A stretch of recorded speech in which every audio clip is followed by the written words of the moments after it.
3 घंटे जारी रहने वाली ट्रंप प्यूटिन मुलाकात में सदर ट्रंप यूक्रेन जंग बंदी पर डील ना करा सके। इस पर मजीद बता रही हैं मुनज़्ज़ा सिद्दीकी। अमरीकी सदर डोनाल्ड ट्रंप और उनके रूसी हममनसब व्लादिमीर पुतिन की मुलाकात अलास्का के शहर एंकरेज में हुई। 2022 में यूक्रेन पर रूसी हमले के बाद से ये दोनों सरबराहान की पहली बराह रास्त मुलाकात थी। इसके अहम नुकात में से पहला ये है कि किसी मुआहदे या जंग बंदी पर इत्तेफाक ना हो सका। मुलाकात के इख्तिताम पर दोनों सुदूर ने सिर्फ इतना कहा कि कुछ नुकात पर इत्तेफाक हुआ है और चंद मामलात अभी बाकी हैं। ताहम ना तो उन्होंने तफसील बताई और ना ही सहाफियों के सवालात लिए।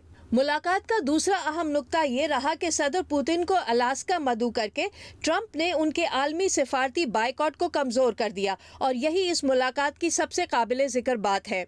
10 बरस बाद पुतिन को अमेरिका में सुर्ख कालीन के साथ खुशामदेद कहा गया।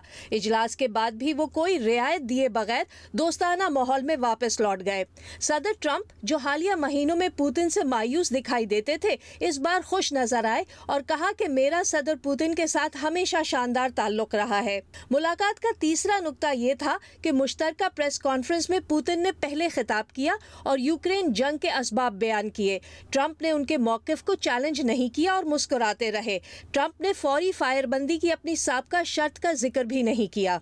चौथा नुक्ता ये था कि सदर ट्रंप को एक बार फिर 2016 की इंतखाबी मुहिम में रूसी मुदाखलत की तहकीकात को फरेब करार देने का मौका मिल गया।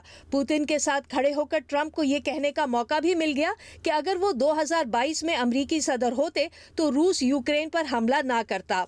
पुतिन ने उनके मौकिफ की तायद की। ताहम दोनों में से किसी ने ये नहीं बताया कि अब जबकि सदर ट्रंप इक़्तिदार में हैं तो फिर रूस ये जंग क्यों जारी रखे हुए है। पांचवा नुक्ता ये है कि पुतिन ने अगली मुलाकात मॉस्को में रखने की तजवीज़ दी, जिस पर ट्रंप ने मस्बत रद्द अमल दिया। कहा इसका इम्कान मौजूद है। आखिरी बार किसी अमरीकी सदर ने 2013 में रूस का दौरा किया था।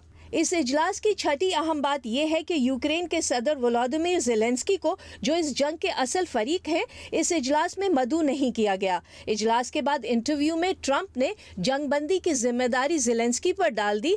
कहा यूरोपीय मुल्कों को भी इसमें अपना हिस्सा डालना पड़ेगा और ये कि वो इस सिलसिले में ज़ेलेंस्की और नेटो रहनुमाओं से बात करेंगे।